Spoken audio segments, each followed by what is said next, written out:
Good afternoon once again. It's just about that time that we meet on Saturdays, every Saturday, for us to have a good feel of our back to this basics sound class. Back to the sound basics. With me, your host, Eben Sapon, also known as MSAP. I'm the chief servant of MSAP Music, and you know what time it is.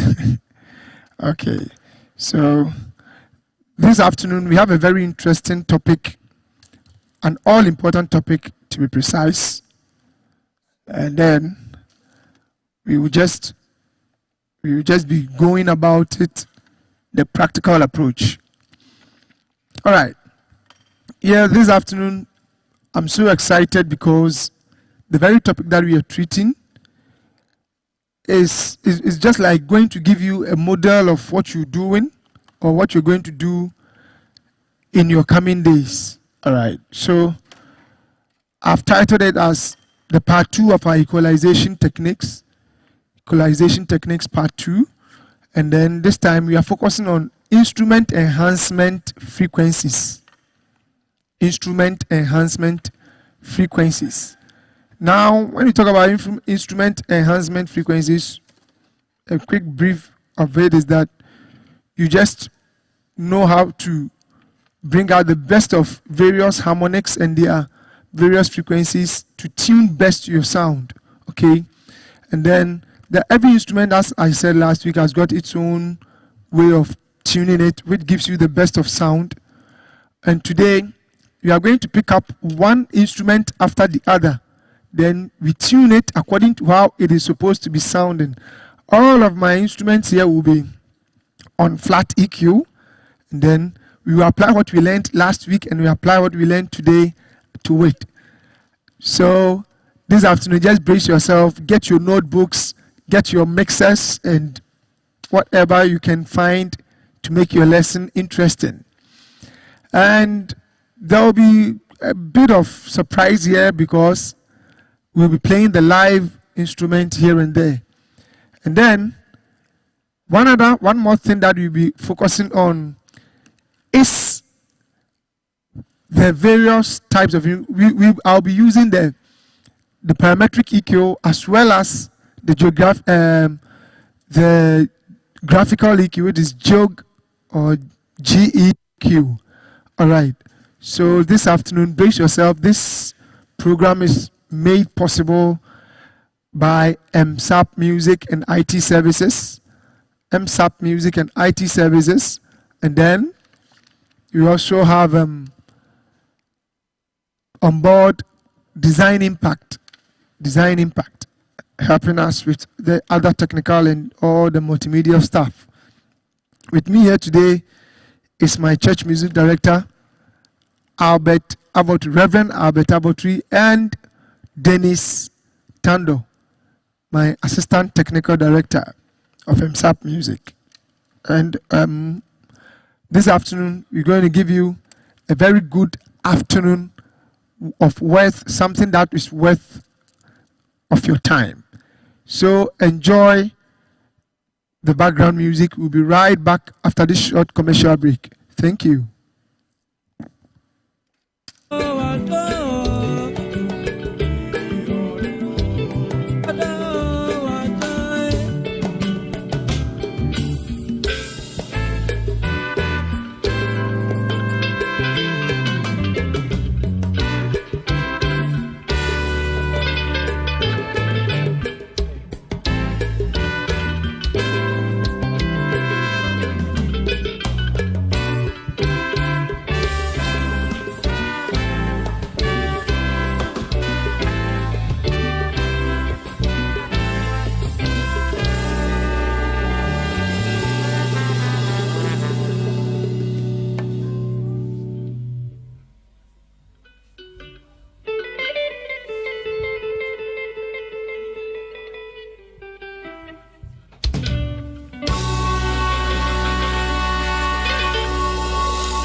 All right. Welcome back to this afternoon's lesson. Back to the sound basics. And then I say, why do you do what you do? Why you do what you do. All right. And this afternoon, as I indicated, we are still continuing with our equalization techniques. All right. And then with these equalization techniques, this time we are focusing on instrument enhancement frequencies. Instrument enhancement frequencies. All right. So we have already explained what frequencies are. We have already explained what equalizer is. You've explained what equalization is, the various processes that are involved in equalization. And then this afternoon, we are looking at certain frequencies that enhances various instruments, various individual instruments. All right? Now, let me start with this, that all instruments, or every instrument has got its own range of frequencies that it works with. But then, when you boost or you cut down a particular frequency, it changes the very timbre of that instrument. It produces a different sounding timbre altogether. For those of you who may be looking for what timbre means, it simply means the character, the texture, and the color of a sound that defines it. Okay? Timbre. Or others may say timbre, however you call it. It refers to the character, the texture, and the color of a sound that defines it. Okay? And it is this timbre that helps us to judge whether what we are listening to is actually that particular instrument. So, for example, if you are playing a piano, it is the timbre of the piano that we hear. It is that character of the piano that we hear that we're able to tell this is an electronic piano, this is an acoustic piano, or this is what. I hope I make myself clear. All right. So, boosting or cutting a particular frequency range within of a particular instrument tells you what that particular instrument is. All right. Sorry. And then we are looking at, now before you work on your timbre or whatever, listen to this advice. To allow elements to best fit together, there has to be some juggling of frequencies so that each instrument has its own predominant frequency range. There has to be some juggling. Juggling, when you say juggling, I hope you know what we're talking about. You have to be working around it, playing around it, just to find out that particular instrument has its own predominant frequency. Last week I said that every frequency or every instrument has its own permanent or predominant frequency where it sounds better. And so permit me this afternoon to also go through the various 4 harmonic and fundamental frequency rules. Permit me to go through it with you once more time so that we base on it to help us gather enough information. Now, the first rule of fundamental frequency harmonies states that boosting the harmonics of a sound gives the impression of more presence and brightness. Boosting the harmonics of a sound gives the impression of more presence and brightness. What it means is that the very fundamental frequency of this particular instrument, or of a particular instrument, the more you increase its wave size or its amplitude, or the more you boost it, it gives that particular instrument a presence. All right, it gives that particular instrument a presence, and it gives it more brightness. Others may say it gives us a mature attack. All right, okay. So with that one, you are able to, and you know how best you can use it. It gives you more of presence and brightness. Then the vice versa is the second rule. The second rule states that decreasing the harmonics of a sound gives the impression of a dull, less dazzling sound. Of a dull and a less dazzling sound. Of a dull and a less dazzling sound. Sorry. Of a dull and a less dazzling sound. What I'm trying to say is that if you dip it if you dip the very predominant frequency range of a particular instrument too much or more of it, it means you give a sound, you leave your sound to be more dull. It doesn't become lively. It doesn't become lively. Okay? Then let's move on to the third aspect. Okay. Now, the third rule also states that boosting a sound around its first fundamental frequency will promote warmth and depth. If you are looking for warmth and depth, warmness and depthiness, then it means you have to work around boosting the very fundamental frequency of that particular instrument. Now back to the vice versa, or the proportionality of it. It says, the fourth point, it says, decreasing a sound around its fundamental frequency will promote a colder and less powerful sound. So if you want your sound to be more powerful, beloved brethren, if you want your sound to be more powerful, then it is best you work on your fundamental frequency of that particular instrument. At this point, let me continue with what I'm talking about. So, outlined below are some tips of equalizing common instrument types to get the best potential sound. Remember that these are only guidelines, please. They are guidelines, and nobody can hear better than yourself, your own self, your ears. Okay? Now, every instrument is unique. Every instrument is unique and has a different sound character. Take note. Every instrument is unique and has a different sound character. Okay? Now,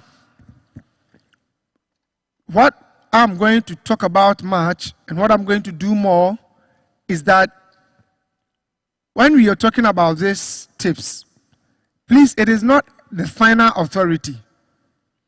Especially the last time I told you, from room to room, things change. From room through to room, things change. The atmosphere changes. Even weather can determine how your sound should be. The number of people present in a room determines how your sound should also sound or should be. So what we are just going to give here is just a guideline. But if you're able to follow it through and through, definitely you have a very good sound for your place or for your event. As I said, for everything we're doing here, we are just giving the reason of why we do what we do. Now let's note of this, that the low cut applies to the low frequency. The low cut applies to the low frequencies which are relatively useless for the instrument sound and can be rolled away if desired to lighten the mix and free up mix room. What I'm trying to say is that there is what we call low cut. Last week I spoke about it very much, about when I was dealing with the various frequencies. I said low cut it applies to the low frequencies which are relatively useless. For instance, with my microphone that I'm using, I don't need much of a low cut. I don't need much of a low cut. So sorry, I don't need much of low frequencies. I don't need much of low frequencies. So if I engage my low cut, it is in that order. All right? It is in that order.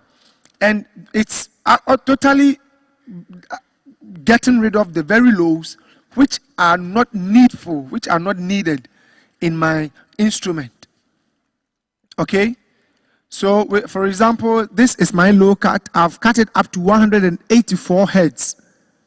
And I've even disabled the frequencies or the equalizer of my other frequencies. So, if you're hearing me in your ears, you know that my sound has changed. The tone of my voice has changed. Okay? And if I take out the low cut, just listen to the depthness and that low ends in my voice. Sorry? You can hear me now, and you hear that low boom, boom, boom. So if I should say pepper, you can hear the pepper in it. the plosives, you can feel it.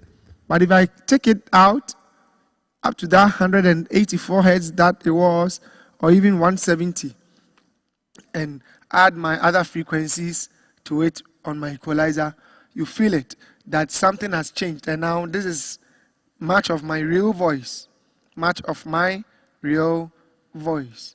All right, so let's take a breather, and then we are going to move straight into our various instruments, one after the other. Various instruments, one after the other. We may not be able to treat all instruments, but we will treat all the basics, something like the drum, the kick, the snare, the toms, the hi-hat, all right? And then we will touch on our piano. We will touch on the bass guitar, the lead guitar, all right? So let's take a very quick breather.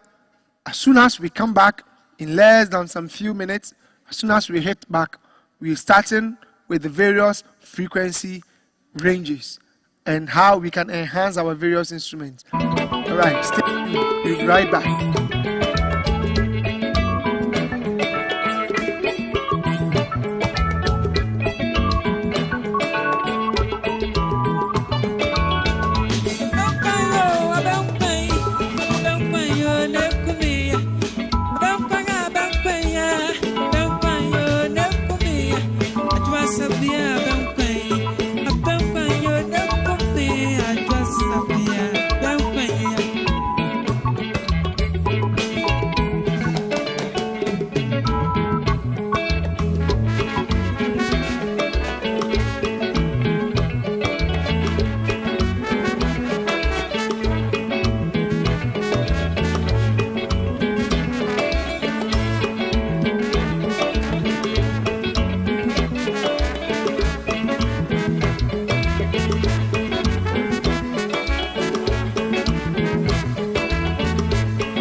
All right, viewers, welcome back to our lesson. So this time we are looking at the various frequencies that can be enhanced. Okay, various frequencies that can be enhanced with respect to every particular instrument. All right, now let me just brief you on this. When we take the drum, the bass drum, or what we usually refer to as the kick. If you take the kick, for instance, as it is on my screen, here, you can see it from my screen.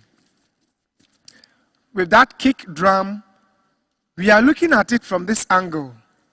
I have done a little bit of low cut there, but let me just take it off. Please concentrate on my screen as we go through it. Now, with a kick, you can boost around 400 hertz, 4 kilohertz up to 5 kilohertz to increase attack. Okay, so, and then we just have a bit of bottomness or boom for the kick. All right, on your screen as you see it there. If you want it to be a bit round, you can add around between the 250 hertz and 800 depending on the acoustics of the room, so that you don't mess up to have so much muddiness. And then your attack can be within 2,500 to 5,000 hertz, which is 2.5 kilohertz up to 5 kHz. I usually love to work around that figure of 4K or 4.5K. Okay, so that is about the kick. Now, one may ask, do I need to cut my kick a low? Do I need to cut my low of the kick? Well, it depends on what you want to do, the basic sound that you want to hear. All right? If you want to hear the kick drum for it to be a bit boomy, then don't cut too much of your lows. If you don't want, and depending also the room that you find yourself in, work according to the acoustics of your room. Do work according to the acoustics of your room. All right. So with your kick, you can have a low cut of about 40 hertz. Yes, you can have a low cut of up to about 40 hertz.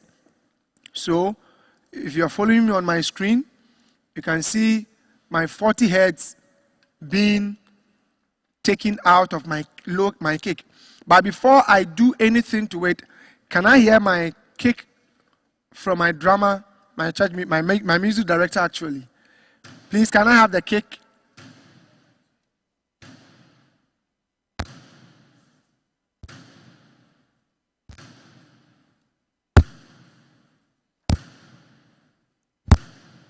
Sorry.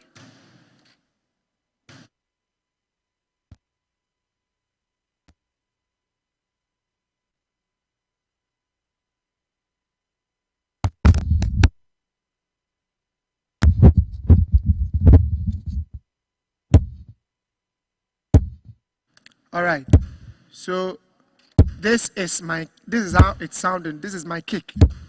All right. So you can see that I have taken out all of the low cut, and now I've applied the low cut up to about 40 hertz, or about 42 hertz. I'm not in much need of any 40 hertz within my kick. All right. And now the next point says, if you want some bottomness, work between 50 to 80 hertz. So at this point, on my frequency, I'll work around 63 hertz, which gives me some form of power and some bottomness. All right. So this is my 63 or 62.5 hertz, which I have Q it small. All right. If I want some roundness, let me just take to around between 100 and 200 hertz. between 100 and 200 hertz. So let me do the 200 hertz. But even there, I will take it down a bit so that my low ends can really be defined. So around here, I'll just, because if I take it up, listen to it. All right, you hear that? So I'll cut it down a bit, around 240 hertz. I'll cut it down a bit. All right, and then around my 1K, I'll also dip it down a bit. But if I want more attack, I'll work around between 2,500 or 2K HZ up to 5K. But I would love to work around 4.5K in a parametric form. All right. So this is my kick. This is my kick. All right. And you could feel the bite. You can feel the roundness, the boomness. All right. So whatever you want to do, you just work around that. This is a bit of. The reason is that kick comes with power as well as it also comes with some bite because of the beta that you have. All right. So if you see my kick working this way, this is the particular instrument and its frequency range. I didn't take out my low ends outright, neither did I boost it so much, and also I didn't bring out everything in the high end, but I just worked around the 4 kilohertz because I said if you want more attack, because we are saying low ends or bass drum, it shouldn't be bassy and boom, boom, boom, boom. No. So you can feel the bite, you can feel the low ends. I think headphone is required. Thank you. So this is tuning the kick drum. All right. So if you are watching me right now, you can apply this. I started off from my low cut, and I cut up to 43 kilohertz or 40 kilohertz, 40 hertz, sorry. And then with my low ends, I worked around 60 or 63 hertz. This time around 62.5 hertz. That brought about my boomness and my bottom. All right. And then with my low mid, between the 200 hertz and the 400 or 500 hertz, I dipped it down because if I add it much to it, my sound become muddy. All right, to give space to the other instruments around that same area or other frequencies around that same area. And with my mid tones, because the kick do not encourage much of mid tones or muddiness, I cut down my 1 kilohertz. I cut down my 1 kilohertz or 1,000 hertz. So, and then because I want a bit of an attack, I added some 4.5 kilohertz to my kick drum. All right, and this is what I have. This is what I have over here. All right. Please note that this particular one you see over here does not contain any compression. It is free from compression. This particular kick tuning that you're hearing is free from compression. All right. So can we move on to the next thing, which is my snare drum. All right. So Reverend Albert, please, can I hear the snare drum?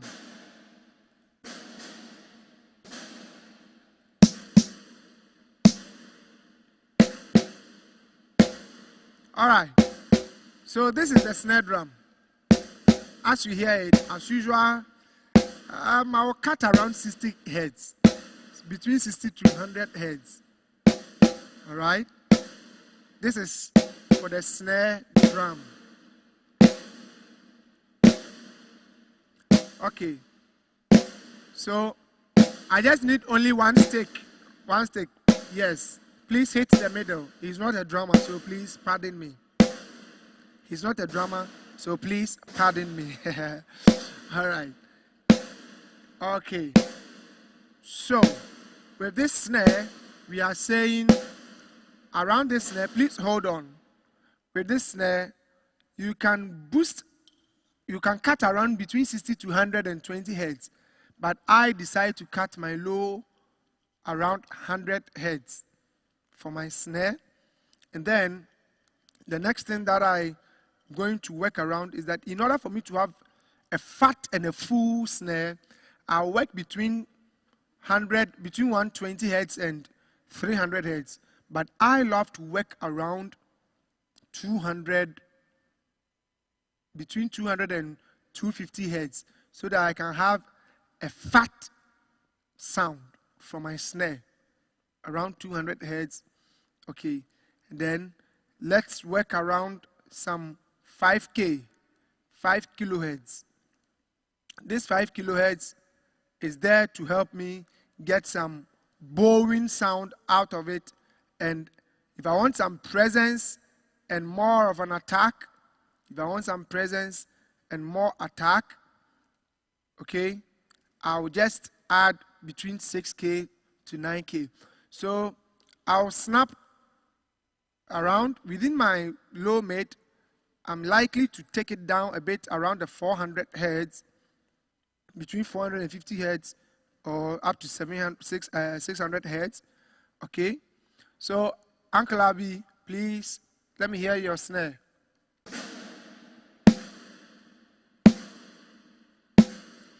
Okay, continue, keep playing. If I want some presence, I'll work around 6,000 to 7,000 hertz. All right, and if I want some bowing, I'll work around my 5K, so that even my rim shot can work. Please, can I have a rim shot? Okay.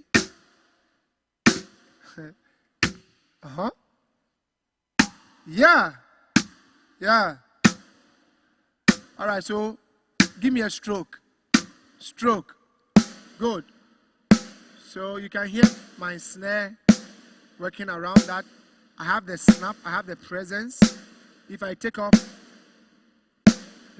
the snap,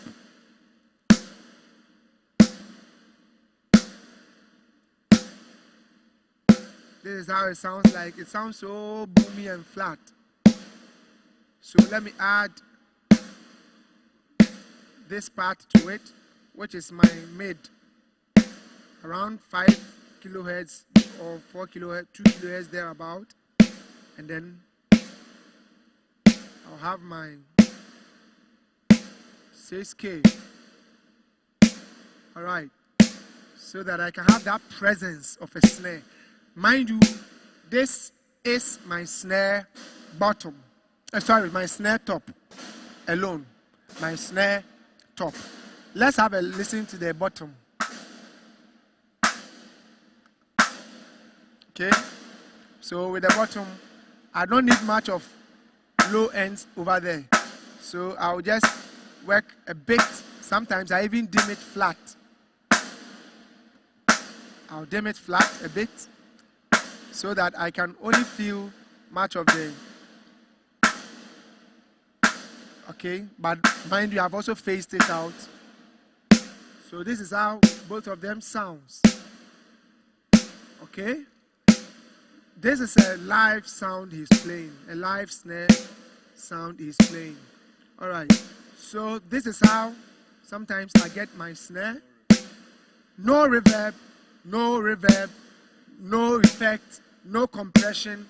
This is purely the EQ. No reverb, no compression, nothing. It's purely the effect of the EQ you are hearing in your ears. All right, so that's it. All right, now let's have a cut to around this 400 hertz. I'll cut up to about 400 hertz. And then with my low ends, I will still use the low to dip around the 500 hertz. And then, yes, please open the hi-hat as you play. Good. As you play one after the other, one high, one open, one close. All right. So hi-hat is made to give out some air and some presence, as well as some sparkle. So around the 9,000 hertz, I'll just take it up a bit and then dip it so that I can have a beautiful rounded sound. So this is 10K. Others don't mind using the high shelf to drop it and bring it that way. Okay, as you see me do. But this is usually. Now you can open it, sir. Good.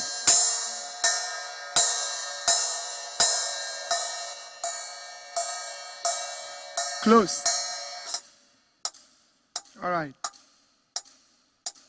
As you can hear, when I open the high, what do you call it? Questions are coming. I'll answer each and every question that comes. Thank you. Thank you. Safu Jenfi. I'll answer your question. All right. I just opened the 1.2 kilohertz of hi-hat, of sound, of frequency in there. And you could feel that madness in there. So if I take it down, listen to the brilliance that it gives me. All right. Do you hear that? All right. So now the next thing that we're going to work around is my tom, my first tom. Let me look at Safu Jenfi's question. He says, why fix another microphone at the down of the snare drum? Why not only the top microphone on the snare drum? Okay, Safu, in the professional world, if you really want a very good sound for your snare drum, we take, in these days or almost now, we record everything in stereo. We have a stereo sound. All right.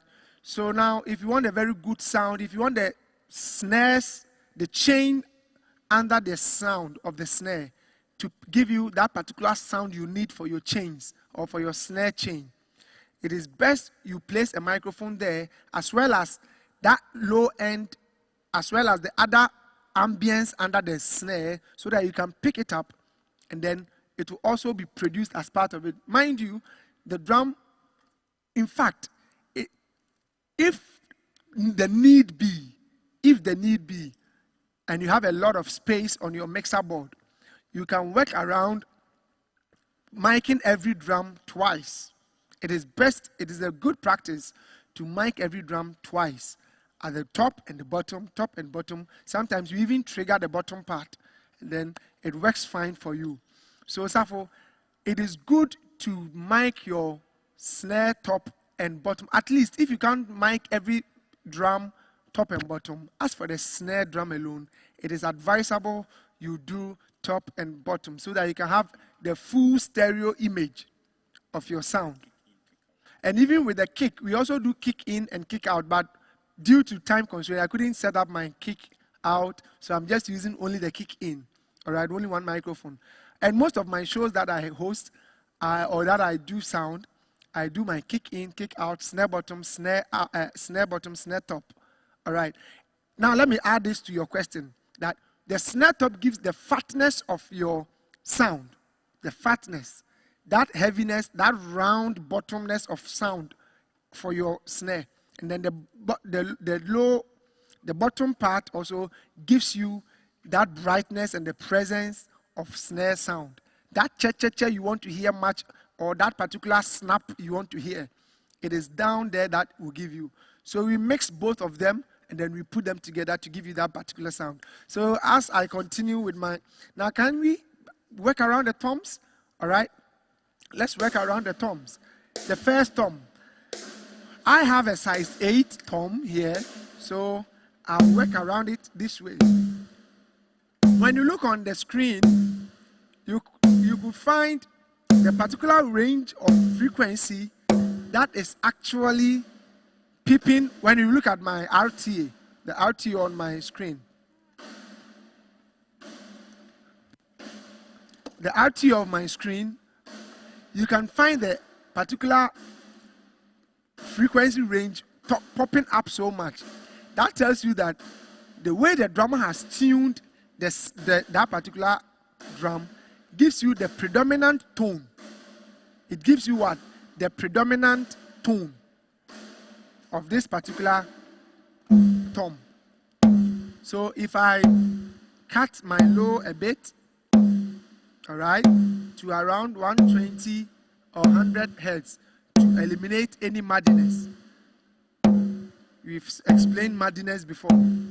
If I take this up so much, you could feel that boom in it. So I need it. I don't need to cut it down drastically. I need that particular tone for my first tom. All right? Mind you, the sound you are hearing has no effect and it has no compression. We are dealing with only EQ. All right. So this is my first tom that I'm tuning. All right. So now let me look at. I've cut a bit of low, and then let me increase my attack at the high end of about between 5K and 7K. I will go for 5K. All right. All right. And then, oh, okay. Then, and then my low mid, I'll take down my low mid a bit so that the highs can really stand out of this high tom. We call it high tom. High tom. High tom. High tom. That is my high tom. All right? This is my high tom. Please take note that this is just a guide. All right. Good. So this is my high tom. This is how I want it. Now, Reverend, please, can we do the mid tom? The second tom over there. Right. You may be hearing the toms at different ends of your ears. It's because they were panned. My high tom was panned to the left. My mid tom is panned to the right. So that one too, I do a little bit of low cut. And then I come in with my, what will bring my attack up around 5K. And then my low mid have to be taken down a bit. My high, I need that fatness, so I'll go around 150 thereabout. Good. So this is my low tom. Sorry, this is my mid tom. Sorry, this is my mid tom. Yeah. So, okay. All right. So let's have the floor tom. Let's have the floor tom.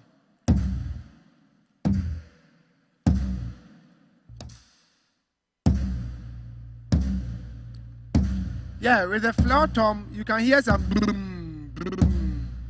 So I will cut my low a bit, gate it a bit, and then begin to work on my low ends. So this is what is disturbing me here.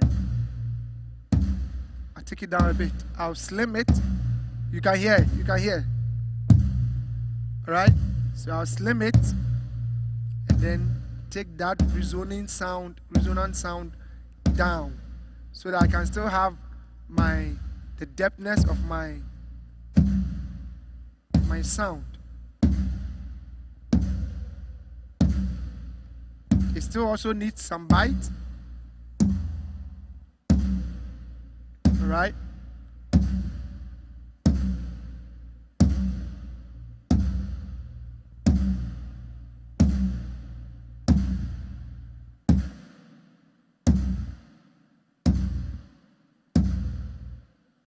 Okay.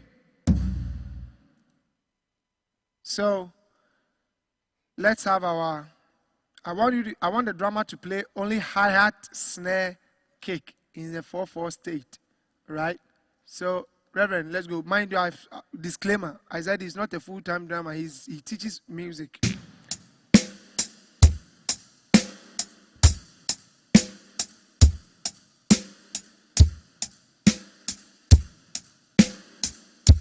All right.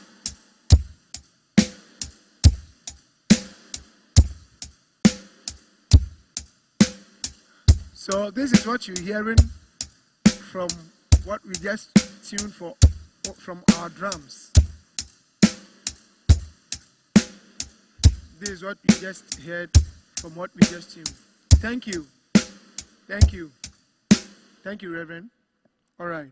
So a bit of what we did for our drums, we just looked at the various room frequencies for these instruments: the kick, the snare, the tom, hi-hat as well.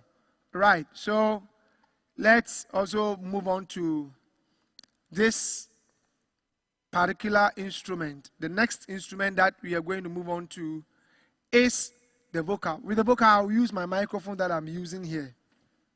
With the vocal, I'll use my microphone here. Okay, so this is a flat there, all right? Now, I don't need too much of lows in my voice.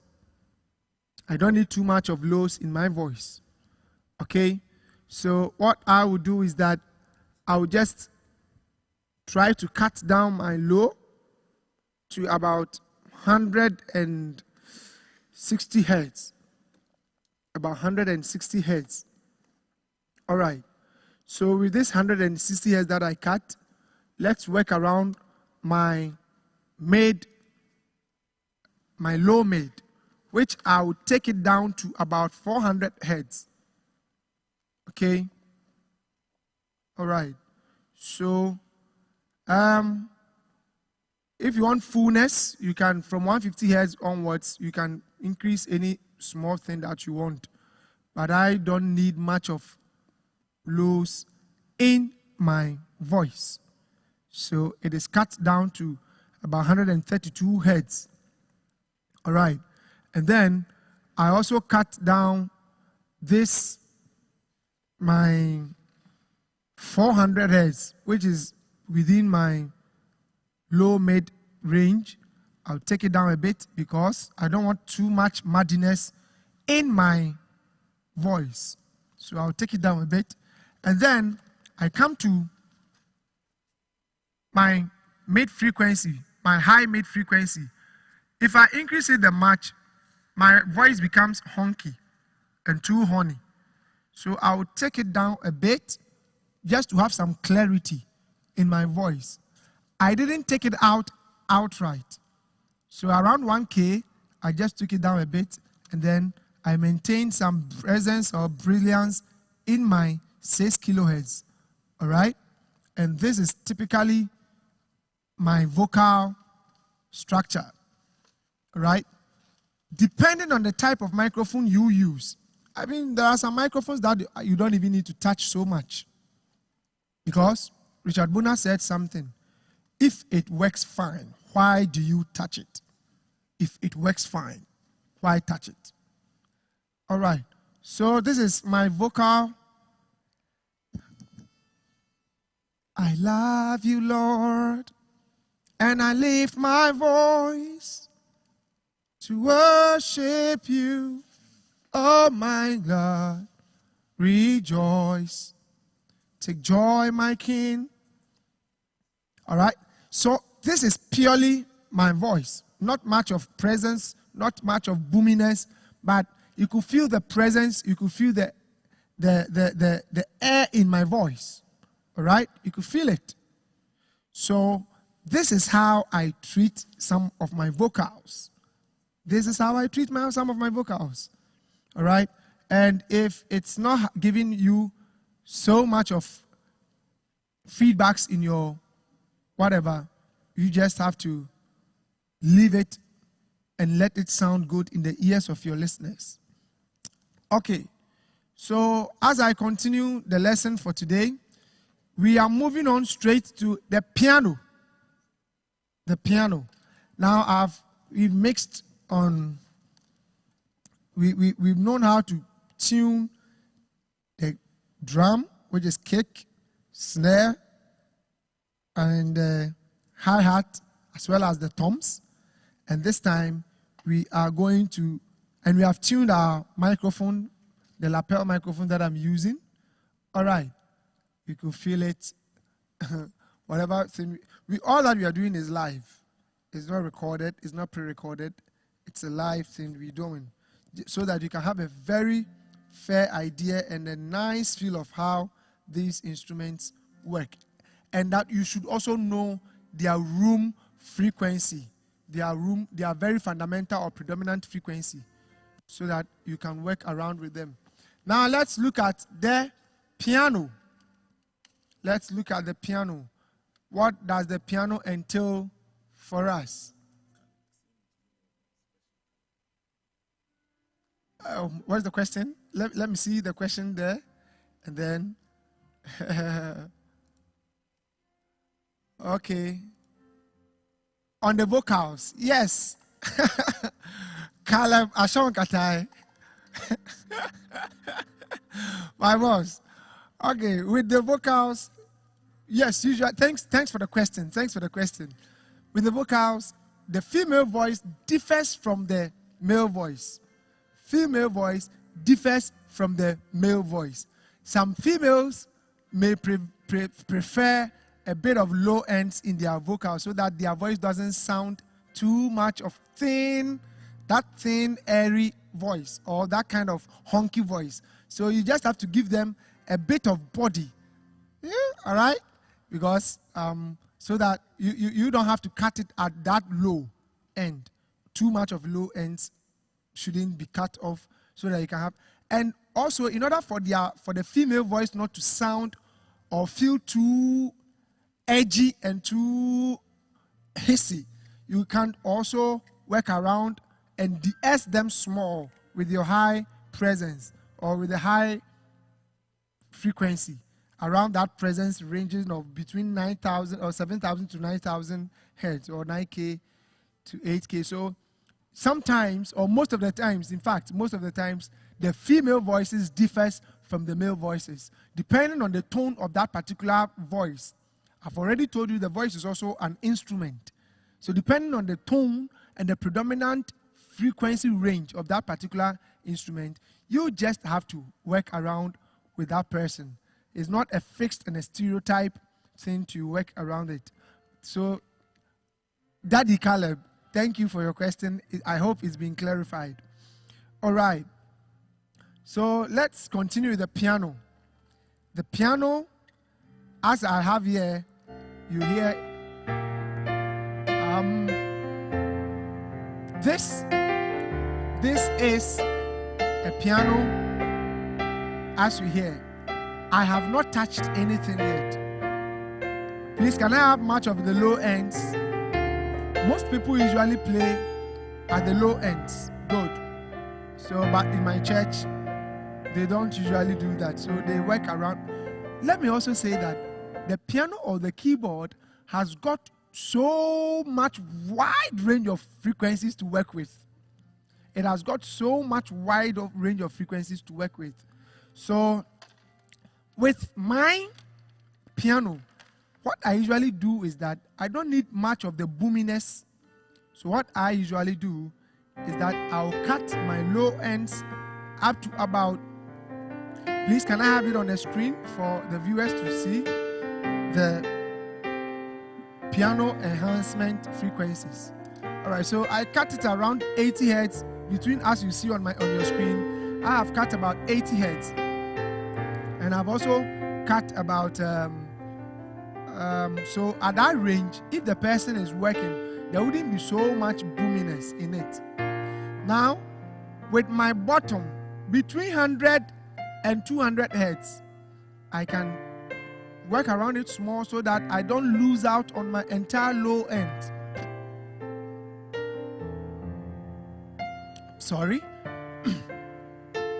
So that I don't lose out on my low ends. Okay, so I still have my low ends so that the person can still feel it. I don't usually work so much with my pianos, because especially if the person playing the piano is so much good, he wouldn't worry you so much. All right, so over here with my piano, I also cut the very high frequencies out of it, as those ones can usually compete with other instruments that are going to make use of the very high ends. Okay, all right, so I'll cut it up to about 5K, so that, or even 10K, because they seldomly play the high ends of that highest frequency in their tone, the last note. So this is usually how I do my piano, depending on the type of piano you're playing. I want to decrease my muddiness, so with my high mid, I don't increase it so much, and with my low mid too, I don't increase it so much. But in order to have it so sound peacefully like this, all right, you can hear it and you can feel it. It's so warm. I feel it to be warm. I don't know how you feel it in your ears though. So, and as I've already said, pianos may differ from each other. They may differ from each other. So with the Yamaha piano I have here, this is how it sounds. This is how I want it to be. This is without the EQ and with EQ. Without EQ and with EQ. All right. So viewers, that is how I describe the tuning of my piano. If you happen to have a piano, an original piano like what we have on the screen, or what we have in my tutorial notes, then we are looking at it from that angle. You can go by the guide on the screen. All right. So let's move on to the bass guitar. Let's move on to the bass guitar. So with the bass guitar, this is what I usually do. You roll off about 300 Hz to increase clarity. If muddy, you boost around to 60 Hz to increase the body. Okay? You roll off around 300 Hz. Anything around 300 Hz, you roll it off. All right? So that you get rid of muddiness. You get it off. You get rid of muddiness. Okay? So as for my low cut, I still do cut my lows in my bass guitar. I do cut lows in my bass guitar.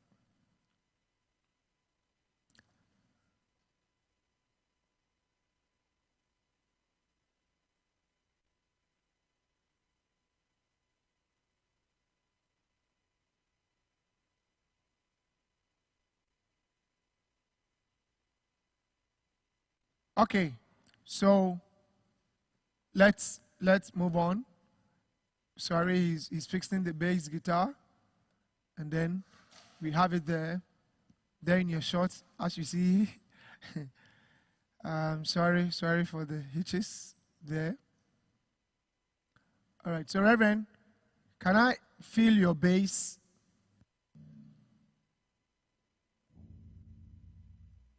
Can I feel your bass? Please, I want the low. Yes. Play as you want it. Good.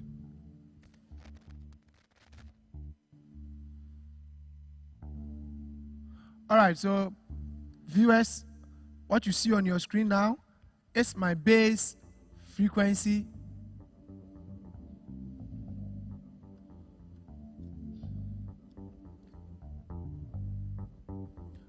I only cut around 40 hertz. And then, because I want some body in it,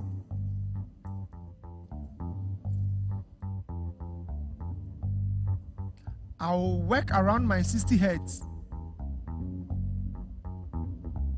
or 63 hertz. Mind you, this bass guitar I'm tuning is totally devoid of compression or gating or any coloring whatsoever. So, but because I don't want the high end to be competing with other instruments, even though I may need some attack, I'll still cut my up to about 7 kilohertz. I'll cut it off and then still work around about 4 kilohertz, so that now you can feel the depth. You can feel the depth. Can you? All right. Okay. So, can I have a feel of the highs? Can I have a feel of the highs? The highs.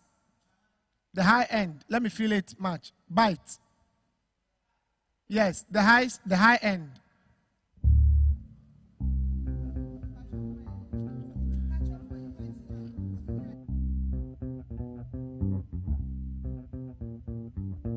Good. So you can feel it. Now, even if he plays much of, I usually don't cut down so much of 1K, but the ones that may disturb me to give me much of muddiness around 400 hertz, I'll take it off. All right. So as you see, fullness and mud, you can have between 100 and 500 hertz. If I want attack, I'll go to 700 hertz. All right. So, and this is where you can have the full effect. Between 700 hertz and 1 kilohertz, you can have a full effect of your attack of the bass guitar. Yeah? All right. So that's about my bass guitar. So that's my bass guitar. All right. Viewers, I hope you can feel it. Thank you. Thank you.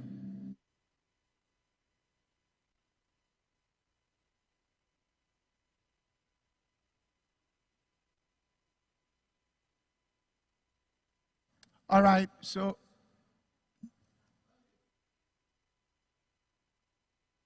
now let's also move on to the lead guitar. We are done with the bass guitar. So viewers, as you know, the frequency description of this bass guitar as we worked around is that if you want some bottom and body, work between 50 to 80 hertz. If you want some fullness and a little of muddiness, work within your 700 hertz. And if you want any attack, don't go extremely, like attack and your presence should be between the 1,000 and your 5K or 6K, right? Maximum 5K, so that you don't work too much to take down certain frequencies that may make your sound a bit lazy to hear or a bit dull. As we said, or as we read about the 4 fundamental frequencies, the rules, the harmonic frequency rules, right? Okay, so we are moving on straight to our the next one, which is our electric guitar. The electric guitar. We are going to look at the electric guitar. The electric guitar as I affectionately call it, guitar. Guitar. With the electric guitar, you can cut your low up to 80 hertz, but I have cut around 90 hertz. I have cut around 90 hertz, okay, or 98 hertz, so that I don't entertain much of muddiness in my electric guitar. All right. And then with the frequency description of about, if I want some body, I'll go for about 150 hertz or 140 hertz, which I may not do much about it. Let me center it. I usually pan my guitar to either the left or the right, depending on the number of keyboardists that are playing. All right. So I do give my guitar a bit of body around the 150 or the 140 hertz.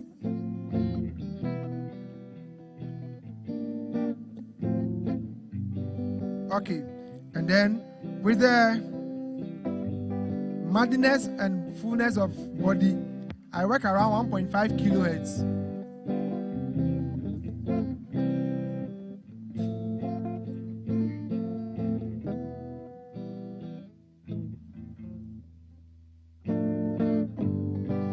Okay, if I want some presence, I'll go around 4 or 5 kilohertz. But any other high ends that may disturb in me, I'll take it down, so that it doesn't pick up I cut my low, my high. I have a high pass there, a low pass there, so that it doesn't pick up so much of noise within. This is my electric guitar. Mind you, he's not the official guitarist, but he is a music director, so he has a fair idea of all the instruments.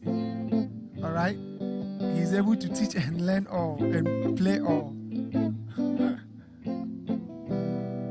All right.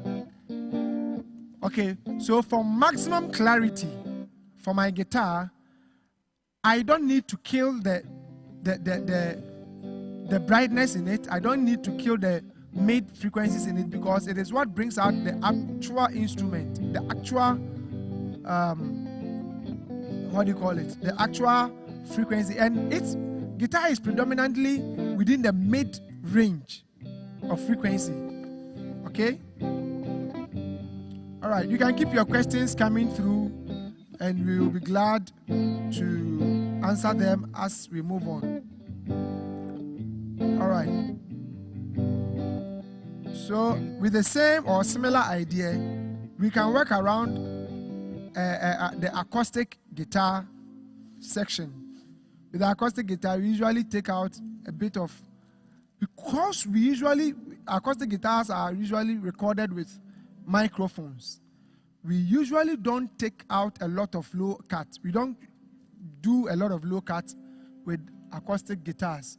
Rather, we do a few of about, let's say, 40 hertz, 40 to 50 hertz, and then the rest we fidget around 200 to 300 hertz to have much of bottomness here. All right.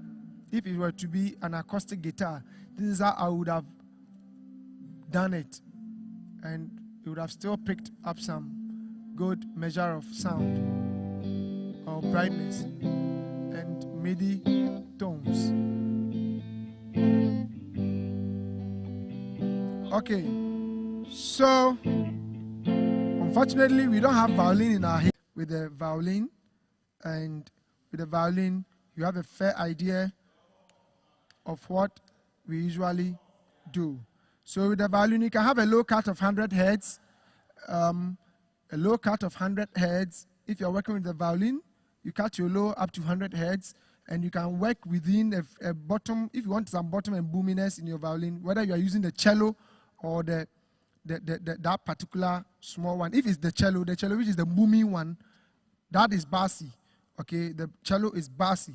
So we can work around 60 hertz and about 200 or 180 hertz in order for you to have a fair idea of, you can have a perception of that boominess. And then if you want a roundness of tone for your violin, it also has between 800 hertz and 1 kilohertz. Okay? Between 800 hertz and 1 kilohertz. That's where you can have a fair idea of for a violin. All right. And then we also have the clarity and sibilance for a violin. You can also work with about between 7K and 8K for the violin. All right. Between 7K and 8K for the violin. As well as you can also have some clarity or an attack. An attack where the violin, when it's being struck or it's being stricken, it can come up and come up presently. So we work within that range of 7,000, between 7,000 and 9,000 hertz of, or 10,000 hertz of frequency. And then if you want some air, when you talk about air, we are looking at that kind of brilliance or presence within it. You can work with some, you can work with around 12K, and you can have some air, a level of air in your sound. So viewers, today we just went through a couple of series of frequency instruments, various instruments, and their frequencies that can be enhanced. In fact, there are predominant frequencies that can be enhanced to bring out clarity and reduce muddiness and bring out that bottomness in your sound. All right. So I started with the kick drum, and then with the kick drum on your screen, this is what I got. I'm using the Midas M32. If you're using any other instrument any other mixer that you're using, I think you can, the very essence of it is that you just have to understand the very basic concept of it. All right. Okay. So with the kick, this is how far I went through. I did a low cut of about 40 hertz, and then raised in order to get the bottomness, I raised my 62 hertz to about 7 dB, and then plus 7 dB, and then my low mid, I dipped it down around the 240.5 hertz. I did around 1 kilohertz and dipped it down, and then in order to get a very good attack, I raised my 4.2 kilohertz, and I said it can be worked and it can be fidgeted around between that range of frequencies, all right, so that you can have a fair and best idea and best perception of that particular sound. And I told you it was without compressions, it was without any effect, and so that was it. And then I also worked on my snare. I did snare top and snare bottom. I did snare top and snare bottom. And on your screen, you can see it. This is my snare top. This is how I tuned it, because I said if you want a very present snare and a snappy snare, you can work around you just cut about 95 hertz of the low, and then come and work around 200 hertz, increase it small, and then within the low mid, I cut down about 632 hertz.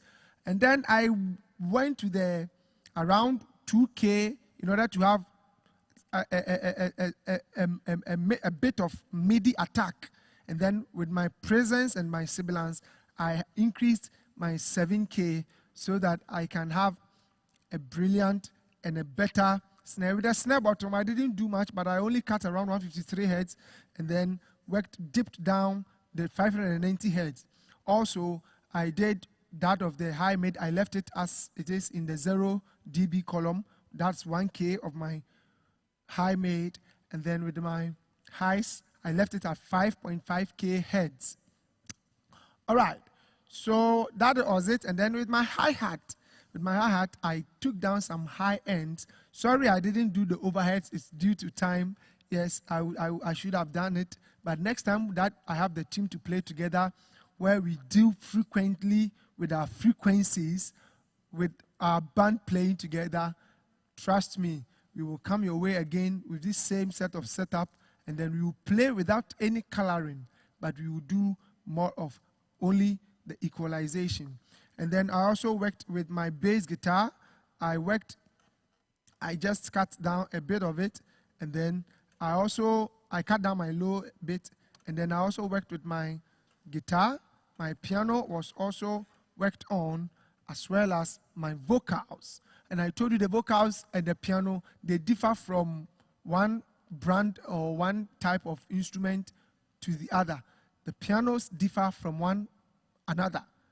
The piano of maybe Roland may be different from the piano of Yamaha. The piano of Montage may be different from the piano of a Nord. So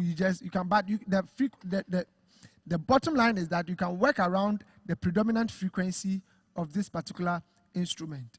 I hope I make myself clear. And then the vocals too, somebody asked a question and I answered it that the vocals may also differ from male voice and female voices, all right? So as you work it around that area. So viewers, this afternoon, this is where we bring our lesson to a close. We bring our lesson to a close. Same time next week, we'll be coming. Next week, I have a surprise for you. So keep in tune and keep in touch. This is by kind courtesy, MSAP Music and IT Services. And then Design Impact. Design Impact. Contact us and we will give you all your multimedia works. For you, we will give it to you in a professional manner. And then, with a special thanks going to Reverend Albert Avotri, who helped me, my music director, who helped me to do all the other good stuffs in here by testing all the drums, the instruments, one after the other. He is a maestro. If you're looking for a music teacher, I recommend him to you. He can teach you everything and everything and everything. And you have, in fact, get your kids, now that the kids are home, get your kids on board. He will teach them every instrument. We take deliveries from everywhere. We take teaching from everywhere in the country. So that is that. And then a big shout out to Caleb Ashon Katai of Pro Audio. Streamline Pro Audio. Streamline. And then iMix. All right? iMix. He teaches and he teaches music at he teaches sound at Streamline Productions. Okay, Uncle Julius, your surprise gift will come very soon. A big shout out to Julius Senior Julius of Sweet Music Stores. All right, they deal in high quality instruments. They are the sole proprietors for Korg. The sole distributors for Korg keyboards and Korg items. They are also the sole distributors for Evans and those kind of accessories. They deal in good stuff. And a big shout out to Mr. Safu Che of Virtual Sounds, Kumasi branch. Virtual Sounds also deal in very good brands, Nord and Remo, as well as all other good stuff that you can find in quality musical instruments. They deal it there. Okay, so this brings us to the end of today's lesson. See you one more time next week. Until then, share the video, subscribe, follow us, subscribe on YouTube as MSAP Music. Follow us on Facebook at MSAP Music, on Instagram at MSAP Music. All right, so everywhere MSAP Music, everywhere MSAP Music. Come again. All right, so we can, as you listen to the background music as well, you can also look through the various, all that we have done and all that we do and then all that we are going to do. Sound basics. Why you do what you do. Bye-bye.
I'm Kyle from Music Tribe Technical Support. I'm here today with guitar